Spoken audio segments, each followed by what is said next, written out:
ইরানে সরকার বিরোধী বিক্ষোভের ঢেউ এখন বিশ্বজুড়ে দাবানলের মতো তা ছড়িয়ে পড়েছে যুক্তরাষ্ট্র, যুক্তরাজ্য, ইতালি, ফ্রান্স, জার্মানি, তুরস্ক সহ বিশ্বের বিভিন্ন প্রান্তে। বিপুল সংখ্যক নারীরাও অংশ নিয়েছেন এই প্রতিবাদ সমাবেশে।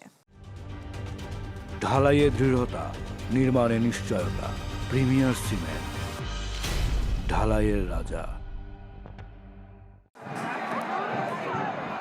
ইরানে খামেনি সরকারের বিরুদ্ধে প্রতিবাদী কণ্ঠস্বরে কাঁপছে রাজপথ।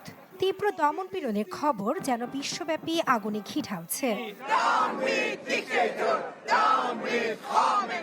তীব্র বৃষ্টি উপেক্ষা করে হোয়াইট হাউসের সামনে বিক্ষোভে নামে যুক্তরাষ্ট্রে বসবাসরত শত শত ইরানি। প্ল্যাকার্ড হাতে খামেনির বিরুদ্ধে স্লোগান দিয়ে জানান দেয় তেহরান সরকারের বিরুদ্ধে তাদের অবস্থান। এখানে শত শত ইরানিয়ান আমেরিকানরা জড়ো হয়ে এই বার্তা দিচ্ছে যে তেহরানের জনগণ পরিবর্তন চায়। খামেনির মৃত্যু, স্বৈরশাসকের মৃত্যু স্লোগান সবার কণ্ঠে।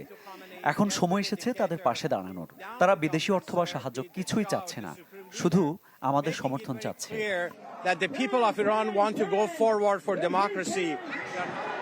ইরানের শাসন পরিবর্তনের দাবিতে বিক্ষোভ হয়েছে ব্রিটিশ প্রধানমন্ত্রী কিয়ার স্টারমারের বাসভবনের বাইরে। এ সময় বিক্ষোভকারীদের সমর্থনে স্লোগান দিয়ে ইরানি দূতাবাস থেকে ডাউনিং স্ট্রিটের দিকে মিছিল বের করে জনতা। সমর্থন জানায় ইরানের শেষ শাহে নির্বাসিত পুত্র রেজা পাহলভির প্রতি।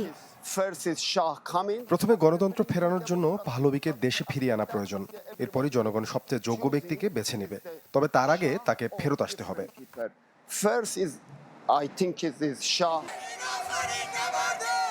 ইরানি জনগণের প্রতি সংহতি জানিয়ে বিক্ষোভ হয়েছে ইতালি, ফ্রান্স, জার্মানি, তুরস্ক সহ বিশ্বের বিভিন্ন প্রান্তে, যেখানে সবার একটাই প্রশ্ন, দমনপীড়নে কি থামবে বিক্ষোভ, নাকি রচনা হবে এক নতুন অধ্যায়ে।